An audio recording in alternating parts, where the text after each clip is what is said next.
আজকে আবার একটা অন্য ভিডিও নিয়ে চলে এসেছি। সেটা হচ্ছে নদিয়ার কাঁচরাপাড়াতে এই শপটা আছে। শপ কি, এটা অ্যাকচুয়ালি মলের ভেতর গেম জোন।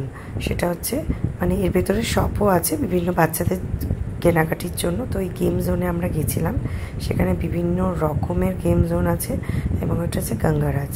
খুব ভালো লাগবে। আপনারা সবাই যদি বাচ্চাদের নিয়ে এখানে গিয়ে কিছুটা সময় কাটাতে চান অবশ্যই যেতে পারেন। বিভিন্ন ধরনের গেম আছে।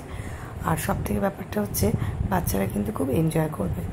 আর কার্ড বিভিন্ন পারচেসের মাধ্যমেই পেতে পারেন, সেটা পার্টিকুলার আপনাদের উপরে ডিপেন্ড করছে যে কতটা কী নেবেন। আর এখানে আমরা খুব মজা করেছি। একটা ছোট্ট সন্ধ্যা হলো কিন্তু খুব সুন্দর ছিল। দেখুন বিভিন্ন ধরনের সুন্দর সুন্দর গেম আছে। সবাই খেলতে করতে তো এতই মোহিত হয়ে যাচ্ছিলাম যে ভাবতেই পারছিলাম না যে সময় কী করে কেটে যাচ্ছে। বাচ্চারা কিন্তু সত্যিই খুব মজা পাবে এবং খুব তাড়াতাড়ি আপনারা এখানে যাবেন যদি সম্ভবপর হয়। এমন নয় যে সব সময় যেতে হবে, কিছুটা সময় বাচ্চাদের এখানে অবশ্যই কাটানোর জন্য দিয়ে এলে অবশ্যই ভালো লাগবে। আমারও তো এক সময় মনে হচ্ছিল যে এই গেমগুলোতে যদি আমিও পার্ট নিতে পারতাম, অবশ্যই নেওয়া যেত। যাই হোক আমি নিইনি। তারপরে হচ্ছে ওপরেই একটা ক্যাফে আছে, সেই ক্যাফেটা তো আমার অসাধারণ লেগেছিল। ইচ্ছা আছে ভবিষ্যতে একবার যাওয়ার।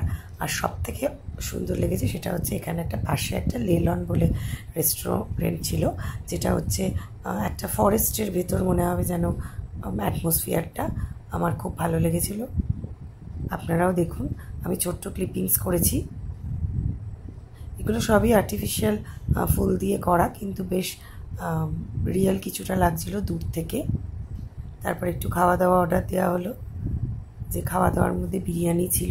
বিরিয়ানিটা মোটামুটি লেগেছে, কিন্তু খারাপ নয়। এছাড়া বিভিন্ন চাইনিজ আইটেম ছিল, সব হয়তো আমি সেভাবে ছবি তুলতে পারিনি।